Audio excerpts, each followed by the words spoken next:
चलिए सीधे मुद्दे पर आते हैं। 1576 का हल्दी घाटी का युद्ध, इसके बारे में हमने बहुत कुछ सुना है ना? लेकिन आज हम किंवदंतियों और कहानियों से थोड़ा आगे बढ़ेंगे। आज हम सिर्फ उन ठोस तथ्यों की बात करेंगे जो ऐतिहासिक दस्तावेजों में दर्ज हैं, और इस ऐतिहासिक टकराव की असल गुत्थी को सुलझाएंगे। तो आज हम किन चीजों पर नजर डालने वाले हैं? हम शुरुआत करेंगे टकराव की पृष्ठभूमि से, फिर युद्ध भूमि को समझेंगे, दोनों सेनाओं की रणनीतियों को देखेंगे, उस भीषण युद्ध के शुरुआती पलों को जानेंगे, और आखिर में इसके परिणामों और ऐतिहासिक निष्कर्ष पर बात करेंगे। चलिए आगे बढ़ते हैं। भाग 1, टकराव की पृष्ठभूमि। आखिर इस युद्ध की नौबत आई ही क्यों? देखिए, 1572 में जब महाराणा प्रताप ने कुंभलगढ़ से अपना शासन शुरू किया तो मुगल सम्राट अकबर ने उन्हें अपने अधीन करने की पूरी कोशिश की। उसने एक एक करके 4 दूत भेजे, पहले जलाल खान, फिर मिर्जा राजा मानसिंह, उसके बाद भगवान दास और आखिर में टोडरमल। लेकिन जब कूटनीति का ये पासा बिल्कुल पलट गया और कोई हल नहीं निकला तो फिर तलवारें खिंचना तय हो गया था। भाग 2, युद्ध भूमि का विश्लेषण। अब जरा उस जगह को समझते हैं जहां ये सब हुआ। ये युद्ध राजसमंद जिले में बनास नदी के किनारे लड़ा गया था। अब यहाँ एक बेहद दिलचस्प और रोंगटे खड़े कर देने वाली बात है। बनास नदी के इस खास इलाके को रक्ततलाई कहा जाने लगा। रक्ततलाई यानी खून का तालाब। आप खुद सोच सकते हैं कि वो लड़ाई कितनी भयंकर रही होगी जिसने उस धरती और उसके नाम पर अपनी ऐसी अमिट छाप छोड़ दी। अब अगर हम अलग अलग ऐतिहासिक दस्तावेजों को देखें तो इस एक युद्ध के कई नाम मिलते हैं। कर्नल जेम्स टॉड ने इसे मेवाड़ की थर्मोपोली कहा है। दूसरी तरफ बदायनी ने अपनी किताब में इसे गुगुंदा का युद्ध बताया है, जबकि अबुल फजल ने इसे खमनौर का युद्ध लिखा है। यह साफ दिखाता है कि चश्मदीदों और बाद के इतिहासकारों का नजरिया कितना अलग अलग था। घटना एक थी लेकिन उसे देखने के चश्मे अनेक थे। भाग 3, सैन्य संरचना और रणनीतियां। मैदान में उतरने से पहले की तैयारी।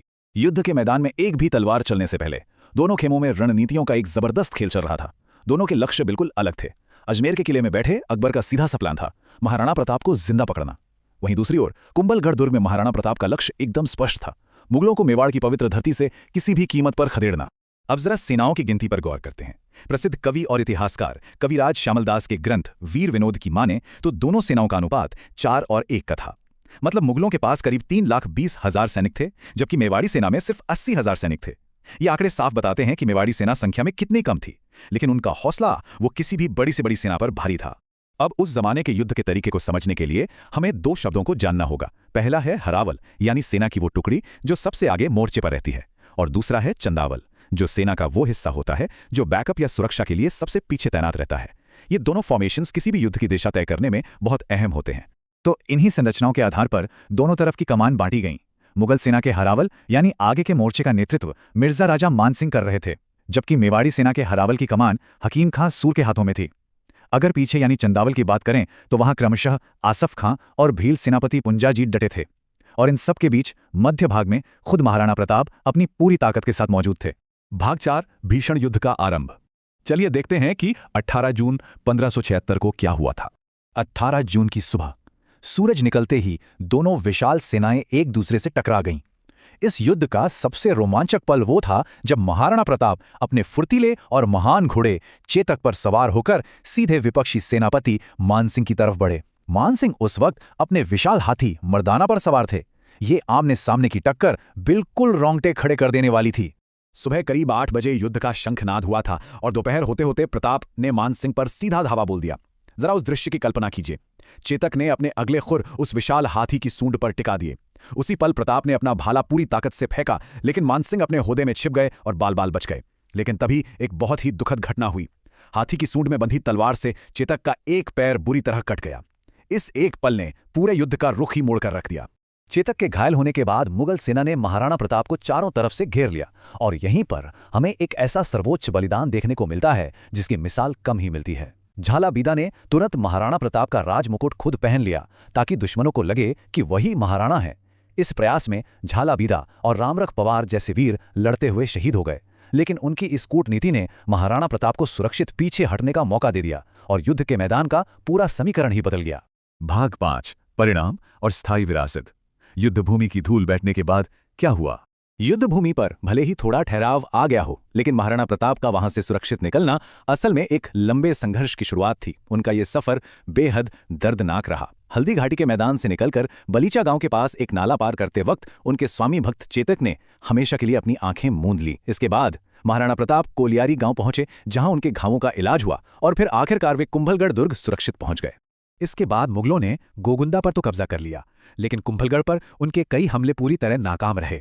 भील सैनिकों के साथ मिलकर मेवाड़ी सेना ने रात के अंधेरे में छापामार या गुरिल्ला युद्ध नीति अपनाई, जिसने मुगलों की रातों की नींद उड़ा दी। और इसका नतीजा क्या हुआ? जब मानसिंह खाली हाथ वापस अजमेर पहुंचे तो अकबर अपनी इस विफलता से इतना नाराज हुआ कि उसने अपनी सेनापति से मिलने तक से साफ इनकार कर दिया। भाग 6 अंतिम ऐतिहासिक निष्कर्ष। तो इतिहास इस पूरे वाकये को कैसे देखता है? सदियों से विद्वानों और इतिहासकारों के बीच इस भयंकर टकराव के नतीजे को लेकर एक गहरी बहस छिड़ी हुई है। तो आखिर हल्दी घाटी का युद्ध असल में जीता किसने? ये वो सवाल है जिसका सही जवाब खोजने के लिए हमें सिर्फ मैदान में गिरी लाशों की गिनती से थोड़ा आगे देखना होगा। अगर हम उस समय के लिखित दस्तावेजों को देखें तो वो पूरी तरह से बटे हुए हैं। एक तरफ मेवाड़ी इतिहासकार हैं जो महाराणा प्रताप को स्पष्ट रूप से विजेता मानते हैं, तो दूसरी तरफ मुगल इतिहासकार इसे मिर्जा राजा मानसिंह की जीत के तौर पर दर्ज करते हैं। सच तो यह है कि ये लेख काफी हद तक उन लेखकों की अपनी अपनी वफादारी का आईना है। लेकिन जब हम निष्पक्ष होकर सारे तथ्यों को एक साथ रखते हैं तो आधुनिक इतिहासकार एक बहुत ही तार्किक निष्कर्ष पर पहुंचते हैं। देखिए, अकबर का मुख्य उद्देश्य क्या था? प्रताप को पकड़ना या मारना, जो कि पूरी तरह विफल रहा। मुगलों को कोई निर्णायक जीत हासिल नहीं हुई, और सबसे बड़ी बात, इस युद्ध के बाद भी मेवाड़ में मेवाड़ी सिक्के ही चलते रहे, मुगलों के नहीं। ये इस बात का सबसे बड़ा सबूत है कि मेवाड़ की संप्रभुता कभी खत्म नहीं हुई। इसीलिए आज के समय में ज्यादातर विशेषज्ञ महाराणा प्रताप को ही इस युद्ध का रणनीतिक विजेता मानते हैं।